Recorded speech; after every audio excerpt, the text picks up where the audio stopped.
Welcome into the Locked On Knicks podcast. Gavin, Schall, Alex Wolfe, the New York Knicks 105-103 winners over the Cleveland Cavaliers will tell you how Isaiah Hartenstein, Julius Randle, and basically everyone saved the day when the Knicks needed it most right now on Locked On Knicks.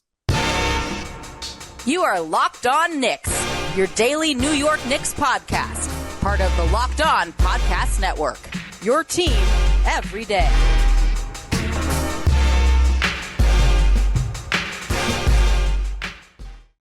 You are Locked On Knicks, and today's episode is brought to you by FanDuel Sports, official sportsbook of Locked On. Make every moment more. Visit FanDuel.com/LockedOn today to get started. But who is talking to you? I'm Gavin, Schall, your favorite play-by-play broadcaster's favorite play-by-play broadcaster. He is Alex Wolfe, editor-in-chief of the Strickland, the greatest Knicks website in the whole wide world. We wanted to thank you for making Locked On Knicks your first listen today and every day. We're now available on all platforms. If you didn't know, now you do. We're on YouTube. So go throw us a subscription so you never ever miss a video. Throw us some likes. Throw us some comments. The comments, man, they were popping off today, Alex. Who knew Grayson Allen was a controversial figure? I never would have guessed. Yeah, it was who could have guessed, and all the other names that we mentioned. But we're not talking about trades right now. We're talking about the amazing Knicks roster that just won this game, right? The Knicks win 105-103 over the Cleveland Cavaliers. And Gavin, I thought this was, he's probably had a better statistical game at some point, but I think this was Isaiah Hartenstein's best game of the season, without a doubt. He came up so clutch down the stretch. I think we'd be remiss if the first thing that we talk about wasn't that final play where it just felt you had this feeling of dread.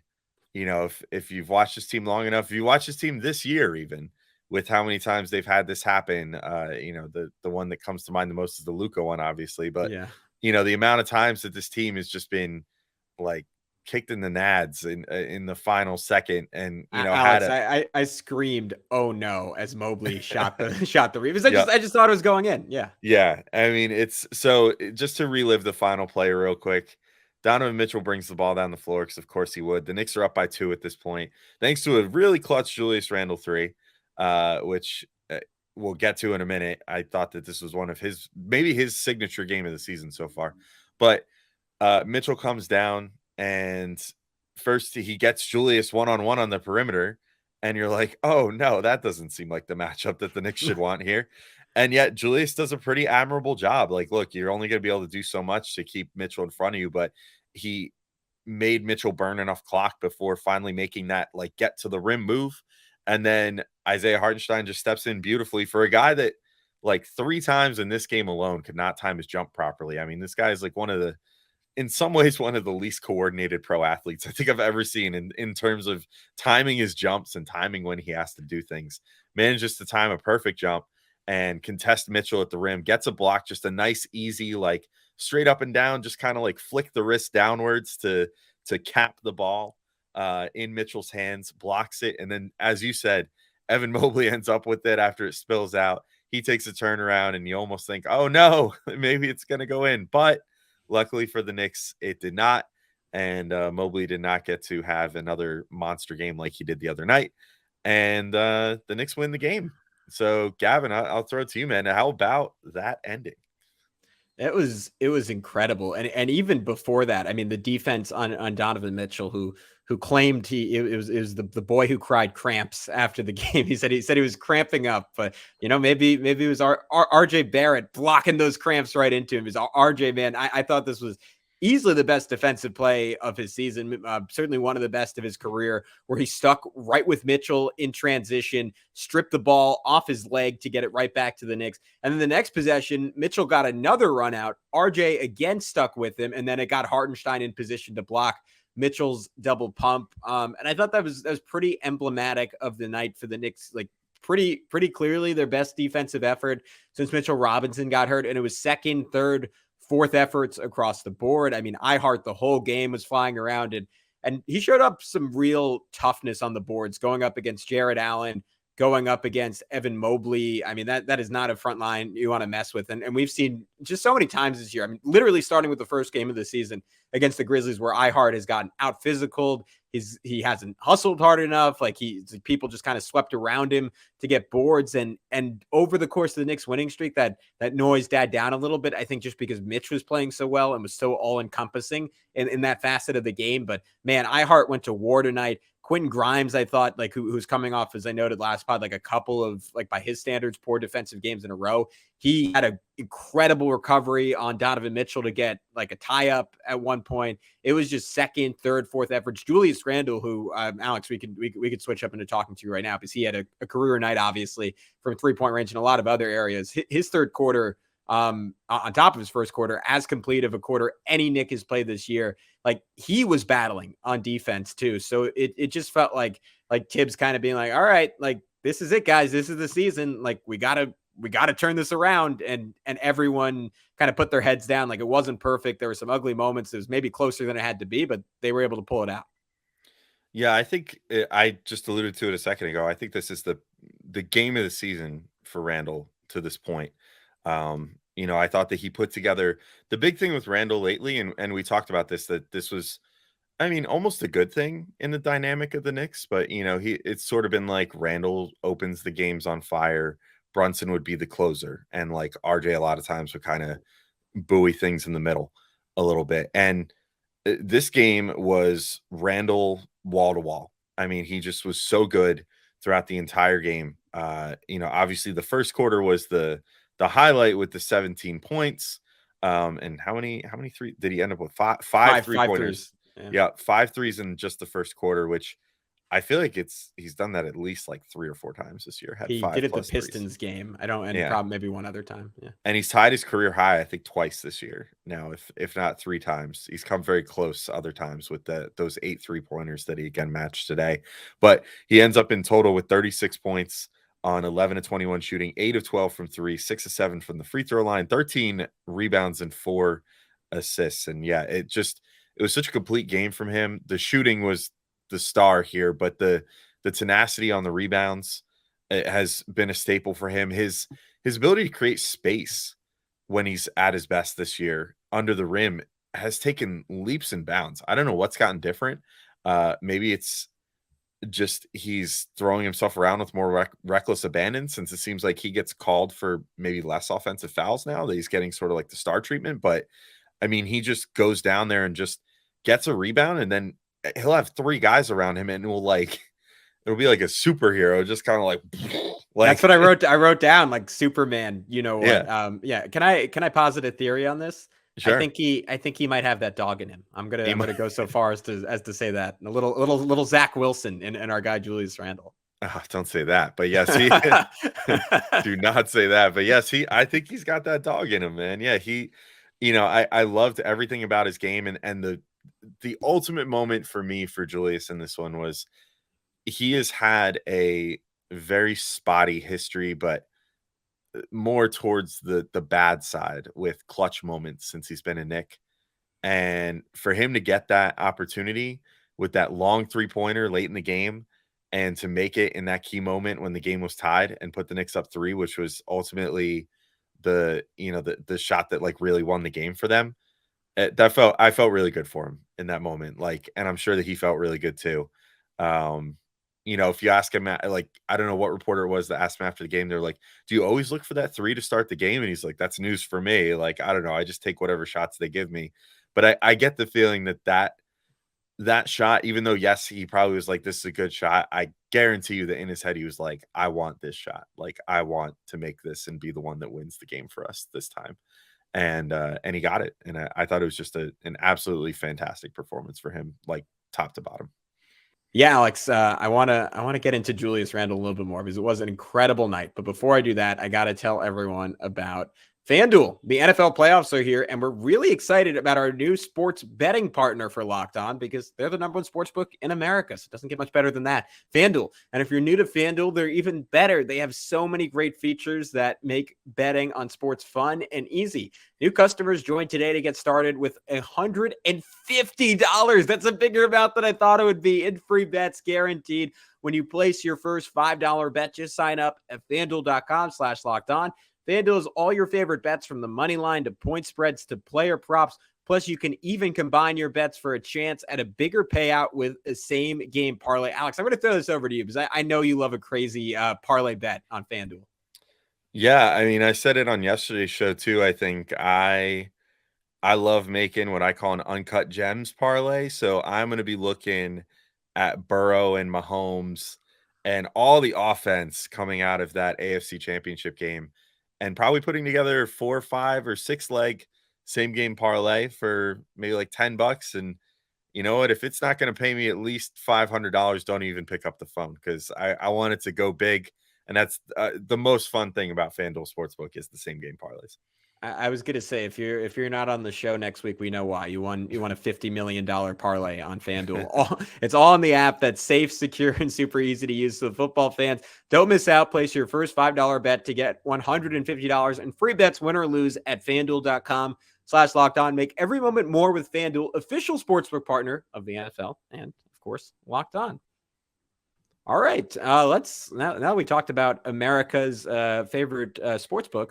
Let's talk about New York's favorite basketball player. Wow, feels weird to say that, but it's Julius Randle once again. At least tonight, incredible performance, Alex. I mean, the one play that stood out to me when you were talking about his physicality under the rim was he had the one where he missed the putback and then was literally surrounded by 3 different Cavs. I think it was Mobley, it was LeVert, maybe Mitchell was in there as well, and he did what he does in all these situations now. Just sticks his elbows out, grips the ball, shakes around, pump fakes until everyone's kind of thrown off him, and then lays it in, plus a foul. I'm like, this dude's like same phrasing you use. This dude's a goddamn superhero. It was incredible. But what also really stood out to me in this performance was how he reacted to double teams. I mean, remember, we're fresh off the Toronto Raptors completely torturing him in the second quarter of last night's game by throwing doubles his way, and Randle had turnover after turnover. If you missed it, go check out our friend Benji Ritholtz's Twitter. He had a great video breaking down why Evan Fournier was rightfully kind of ripping into Randle, because Randle was not seeing them coming, and he was making bad decision after bad decision. And Randle apparently sat down with Tibbs, watched the film 3 times over, Clockwork Orange style, and it worked out brilliantly. Because in the third quarter of this game, maybe it was the second quarter, I don't quite remember. He had 3 different situations where he was double teamed. One time, backed it down, drew a second guy, kicked it to Grimes, quick redirection to Jalen Brunson for a 3, then a power spin middle out of a double, and then swung it into the corner to Grimes for a 3. Then a third time got middle again spun inside as he saw the double team coming, spun away from the second defender, kicked it to RJ for an open 3. It was so clear the Cavs saw that Toronto film and were licking their chops, saying, we're going to strip this guy again and again and again. Randle saw it coming, and it created 9 points for the Knicks in that second quarter when they were desperate for baskets. They only had 17 points with, I think it was 148 left in the second. So Julius just came through on so many different fronts for the New York Knicks tonight. Yeah, he was truly fantastic. But I think we gotta tip our hats a bit to the bench here. I do think one thing that happened, or a couple times this happened, mostly it was just the one. The starters, for as great as like Randle played, and like RJ had a pretty decent game overall. Brunson was a little so-so, which we'll get to in a minute. But for as much good as some of the guys in the starting lineup did, the bench unit really did a great job of bringing the Knicks back a couple times, because in the second quarter, the bench held things down, and then the starters came in and made it only a 2-point game going into halftime. They were only up by 2. And then in the third quarter, they were kind of letting go of the rope a bit, and the bench came in.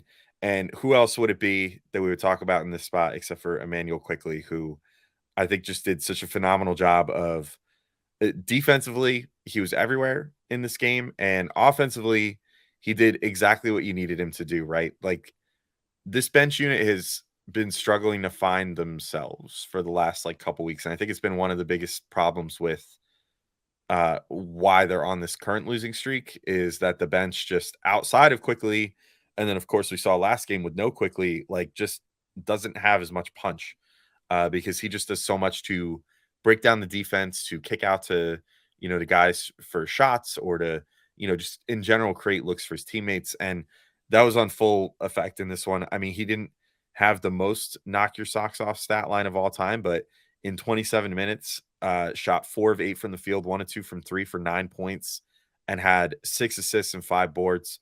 I thought that he did a great job pushing the pace. I think that the bench unit is finally starting to run again, which is a welcome thing. Like, that's like the Obi effect. When he's in the game, he runs, and so then the bench unit runs. And Quickley also loves to run and loves to keep his head up and find Obi, which he did for 1 basket in this game. And I just really liked what Quickley was able to do, and he was sorely missed in that last game. And I thought that he had great contributions to this one.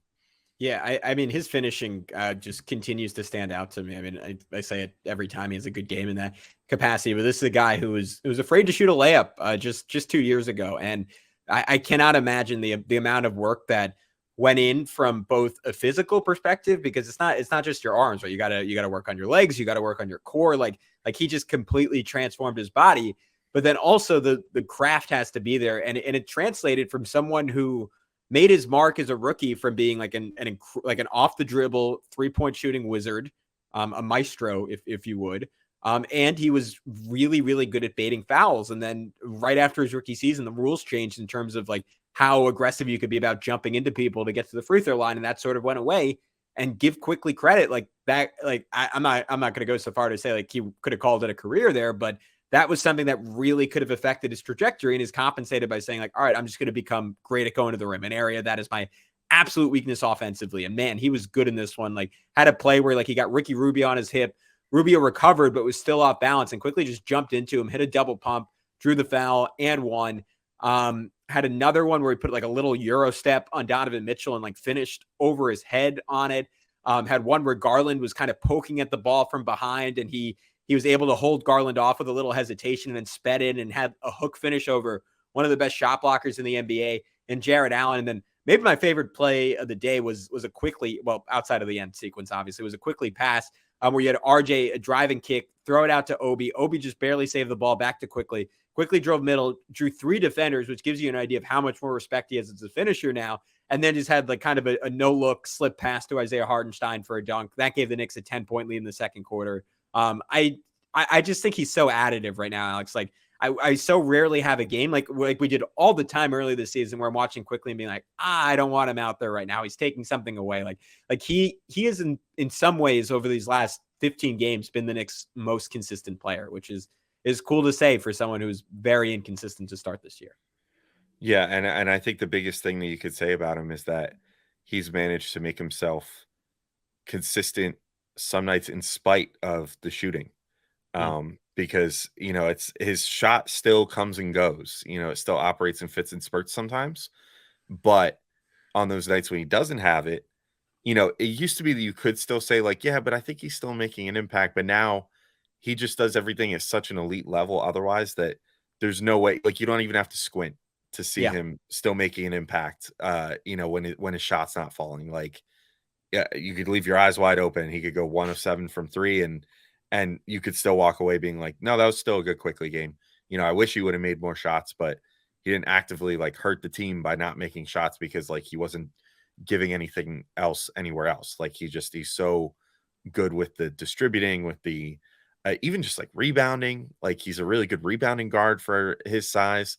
And now, as you said, once he's now figured out how to finish and how to go inside through contact, like seems to be one of the last pieces that we needed to see here. And I think it's going to bode really well for him going forward.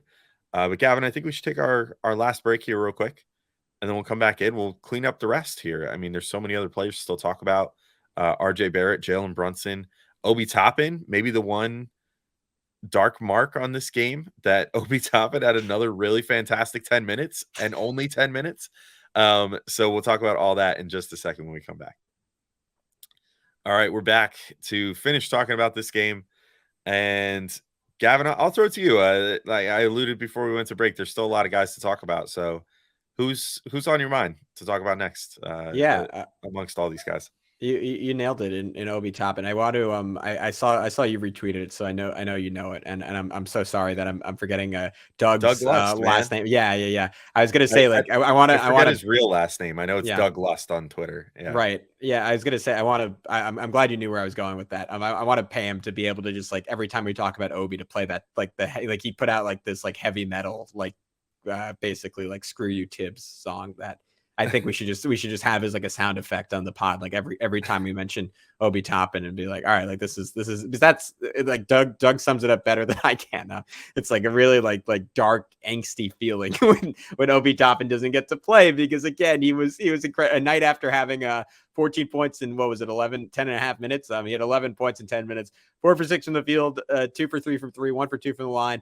Also had 3 rebounds. The ball was popping around when he's in there, as it always seems to be. I had this was really encouraging to me, because we saw him early this season, Alex, get a little bit more ambitious with driving the basketball, and then that sort of went away. Like when he was really hitting from 3, and it was a little bit on Obi where he fell in love with it, but it was also just that the Knicks never have him rolling to the basket and never put him in a short roll position where he can either spray a pass out to a shooter or finish creatively around the rim.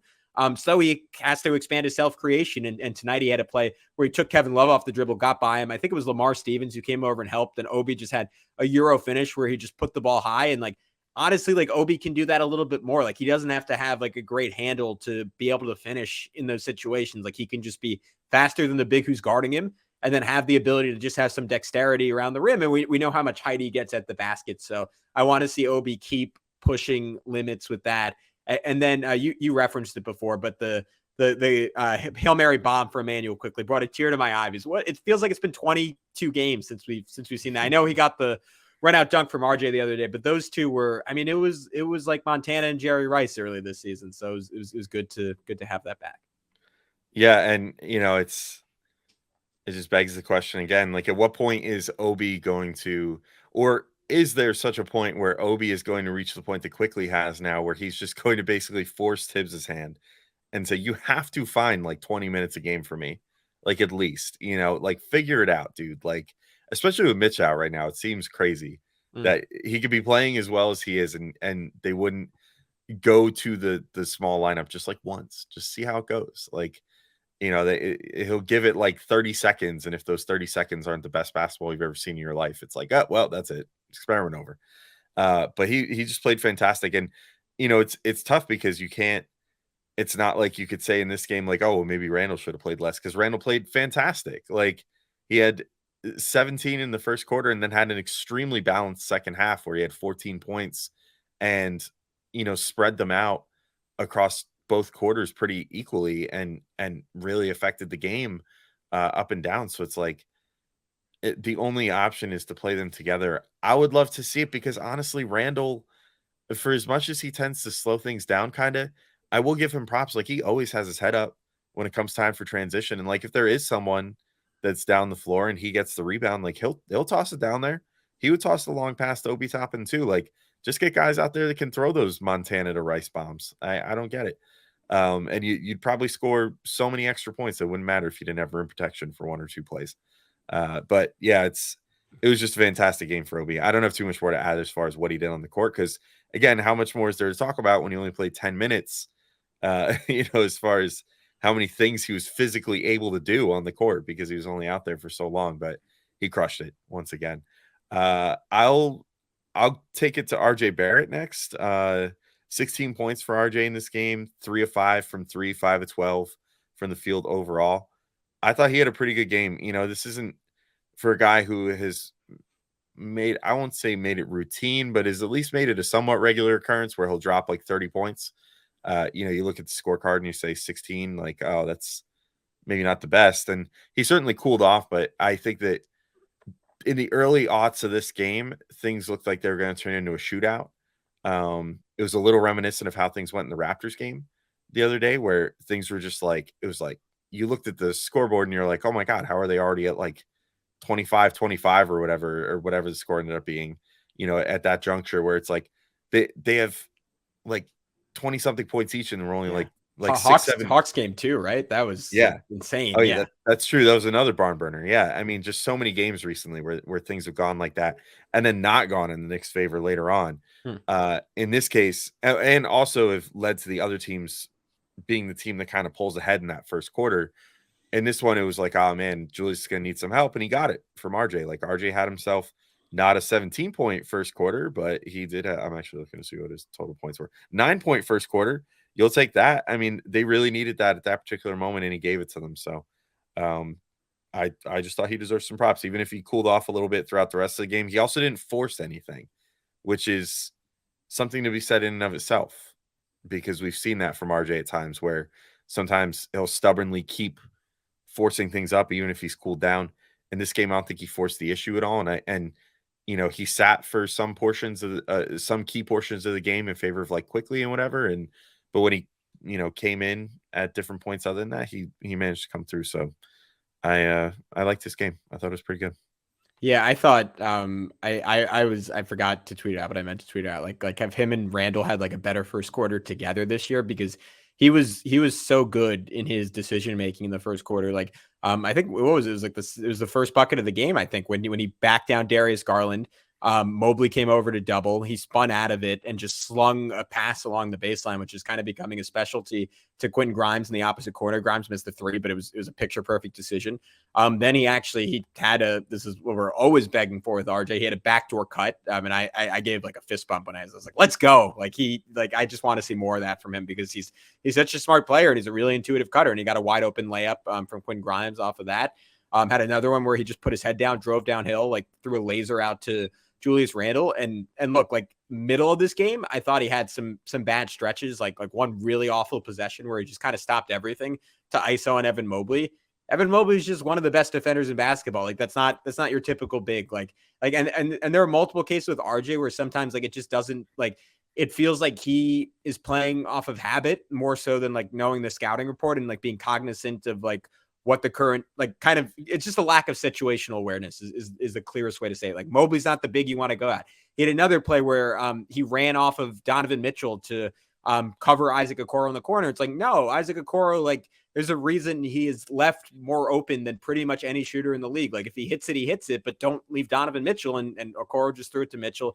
Mitchell got a three, but then give all the credit in the world to RJ. He rebounded, like we mentioned, that strip on Mitchell, and had a play where he just had crazy de-acceleration where Evan Mobley and Karis LeVert were on him, and RJ just stopped, and Mobley and LeVert ended up like 4 feet under the basket.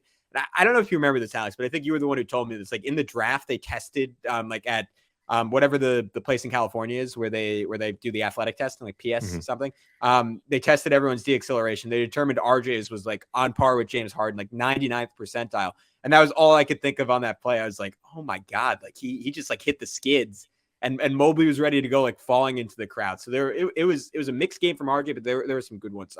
Before we wrap up, I wanted to throw this your way. What do you think is up with our guy Jalen Brunson? Because I said it on the weekend pod, like I thought the Raptors and the Hawks game was, even though the stats were still kind of okay, like maybe his worst 2-game stretch in terms of his decision making. And then tonight was like probably his worst shooting night of the year. Like I'd have to maybe that first Raptors game was worse, but he had 12 assists in that one. Tonight, just 5 of 13, 14 points, 4 assists, 2 rebounds. Came up super clutch late in this game. Had like a crazy like elbow turnaround fade. Hit the 2 free throws. Had a great defensive play to set up Grimes for a dunk late. So he made big plays when the Knicks needed it, but just didn't really look like the Jalen Brunson we know and love at this point. Yeah, I think of all the guys on this team, he probably needs the All-Star break the most.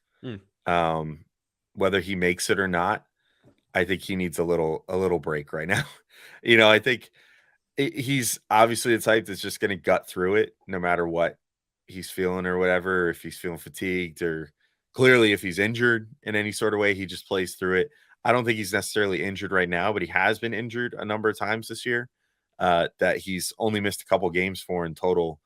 And, there's the little nicks and bruises, and overall he plays so many minutes typically. And this one played I guess a low total for him, like just under 36 minutes. But I think that's pretty much it. You know what I mean? He just kind of looks like maybe he's getting dead legs a little bit. Just from the course of a long season. You have to consider too, like this is his first season in the NBA carrying this sort of load. Yeah. So I wonder if maybe that's sort of kicking in too, like what you see almost like when a rookie comes in and they could do amazing things for the first like 40 games, and then all of a sudden you see them kind of hit that rookie wall. I'm not going to disparage Brunson in any way and say that he was unprepared or something, like physically or whatever, but I think that just there's no way of preparing yourself for what it's going to be like to go from being a role player that plays off one of the most ball dominant players in like the NBA right now. Maybe by the time all said and done, Luka will be one of the most ball dominant players in history. Like, there's no way to prepare yourself from going from that environment where you're not needed to, initiate every little thing, to coming to the Knicks where, he's to great effect been their maestro. He's the guy that goes out there and makes the machine run. He's that guy. So I wonder if maybe it's a little bit of that. I'm not reading too much into it. I'm sure that he's going to bounce back at a certain point too. We also got to remember, like, he's not infallible. Like, even, RJ Barrett has had bad stretches, and Julius Randle has had bad stretches this year. And, it's guys go through these things. So if it goes beyond the next, like, what we got, I think it's 11 more games before the All-Star break. And then the All-Star, or is it even that many? I don't know. I think it's that many. But however many it takes until the All-Star break, if things continue after that, then maybe I'll be like, all right, what's going on? Is there an injury or something? But I think right now, maybe he's just getting a little worn down from being such a focal point. And prior to like these last couple games, was playing like just a huge amount of minutes for a couple weeks there. Maybe it's all just catching up to him. I guess we'll see. But I'm with you. Something does just feel kind of off, even if he ultimately came through when they needed him. In this game, there's just been something a little not quite there with like super dominant Jalen from earlier this year. Gavin, is there anyone else you want to touch on before we get going? I mean, I think there was some good performance. Like Grimes, I thought had a pretty good game, but just kind of did some Grimes things that we've kind of come to yeah, he did some grimy stuff, some stuff we've come to expect from him, like the nice drive inside, a cut and then an immediate pass to a cutting Jericho Sims for a nice dunk at one point. Had his moments there. Deuce McBride, I thought, had a pretty good game in terms of like his impact and not forcing things and not being like an automatic shot every time he touched the ball. But otherwise, we mostly talked about pretty much everyone, I guess, because it was a pretty short rotation tonight. That's his. I mean, first of all, 100% agree with you on Brunson. I was going to say, like, he's hitting his rookie wall, except for him, like the framing I would use, he's hitting his all-star wall, right? This is this is all-star year. He's never had to do this before. I'm with you on that. And if I recall, sorry, I think Randle sort of had the same thing happen to him in 20 to 21. I mean, like Randle had it happen like 2 weeks ago, right? Like we just saw it happen, or last week, I think. Yeah. But there was even like, just if we're talking in terms of like someone's like first all-star level season, when they were so relied upon and playing so many minutes and everything else, I think Randle sort of had that happen in 20 to 21, if I remember right, where things weren't going as amazing going into the All-Star break. And then after the All-Star break, obviously the next one on the 9-game win streak and really crushed it. And Randle was like 100% part of that. So yeah, hopefully we'll see the same result come for Brunson this year. Yeah. And look, I mean, before last season, Jalen Brunson came off the bench, right? Like, this is like kind of a rapid ascension for him. Like a guy that the Mavs this time last year didn't want to pay 4 years, $55 million, which is crazy, but like it just tells you like how far he's come. So I will give the guy every break in the world.